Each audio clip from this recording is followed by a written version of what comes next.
Women, black women specifically, are taught to please everyone else before themselves growing up. I am taking it upon myself to find what feels like me and pleasing me first. How am I doing that, might you ask? Let me tell you. Thanks for coming back to watch me talk. And welcome to the Get to Know Me series.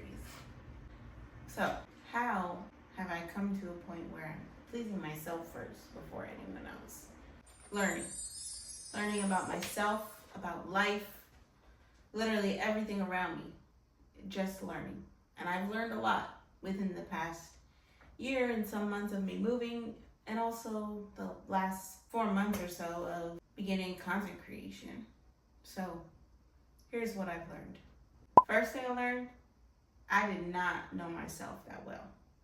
I used to hate when someone would say, "Tell me about yourself," or "Who is Nicole?" I dreaded that question because I really did not have an answer. I had no clue.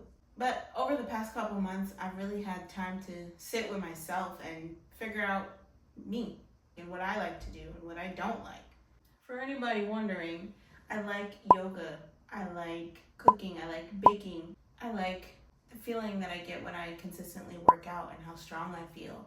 I like hiking, I like nature, I love flowers, like just seeing flowers and taking pictures of flowers. I love my dog. I don't like snakes. I don't like running at all. As anyone, I don't really like change. Second thing I've learned, if you don't do it, it's not going to get done. This was a big one for me because I realized we're the new adults. Remember when you were a kid, and if you're lucky enough, your parents were the ones that made sure you got your homework done and got to school on time and had fun on the weekends. They were the ones that really took control when it came to your life and the things you did day to day and made sure you had your responsibilities done. Or your teachers. Teachers do that too. But that's not their responsibility anymore. It's our responsibility. So if you don't do it, it's not going to get done. It's not as bad as it sounds. That just means that you're on your own path now, not the path that somebody else wants you on. Which brings me to my next point. The third thing that I've learned. You are the ruler of your own life. You are in the driver's seat, steering in the direction that you want to go in. I had to think about how I picture myself in the future and start actively making myself into that woman. Little by little, day by day. Changing my habits and being 100% honest with myself on whether or not every single action I did was leading me to that woman. Life will pass you by if you're not intentional about your future. And looking back now, I was letting life pass me by. Just 2 years ago even. Not really caring what direction I was headed in. Not saying that I was headed in a bad direction. I was just kind of there. Wasn't really taking control of anything in my life. Just kind of feeling out the vibes, going with the flow. I'm glad I took the reins now, but I don't regret living that way. I mean, I was in my early 20s and I was enjoying my life. I had my roommates. We used to have fun every day together and we would enjoy each other's company, and I don't regret that one bit. The fourth thing I learned, I need structure in my life.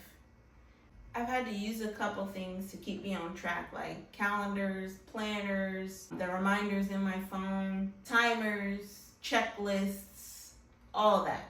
All of that I need to use to help keep me on track.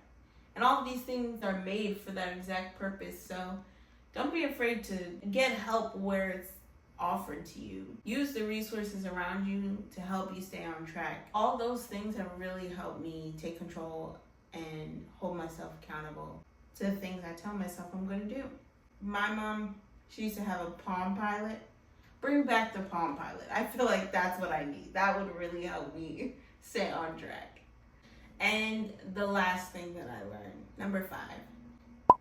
Everyone is always going to have an opinion on whatever it is you're doing. But nobody else's opinion matters. Yours is the only one that matters.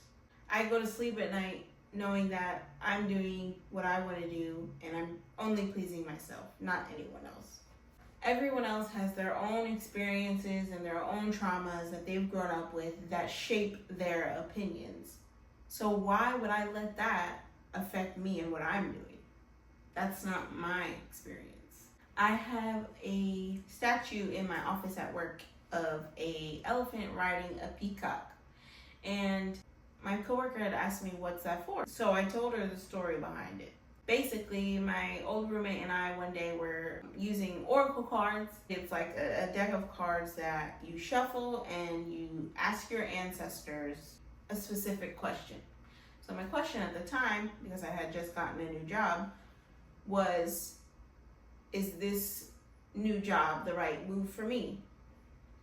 And so I asked, and the card literally popped out of the deck to me and landed in front of me face up. Like, it was actually really crazy. But the card was a peacock, and the symbolism for the peacock is prosperity. So to me, that was a very clear answer to my question. And ever since then, the peacock has been very significant for me because it signifies prosperity. But my coworker is very religious, and in her religion, they don't believe in using those cards and doing things like that. So she kind of turned her nose up at it, which is her experience, and she's right to feel however she feels because that's her religion. Those are her beliefs, and that's okay. But I'm not going to let that affect me and what the peacock signifies to me. It's prosperity, and I want to showcase that in my office, and I have every right to. She didn't say anything to me about it. She actually encouraged me and really was uplifting and wished me prosperity and blessings, which was really nice of her. If I had taken her body language to heart and felt some type of way because her automatic reaction was not positive, then I probably would have taken that down. That would be wild for me to take down the symbolism that means to me in my own office because of something that someone else thought. The last 4 months has been a really great learning experience for me.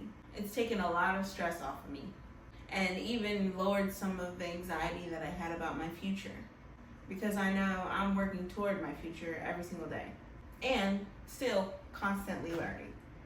I feel productive at the same time, still enjoying my life and staying true to myself. What better life could I ask for? Thanks for listening, and I hope you're finding all your pieces.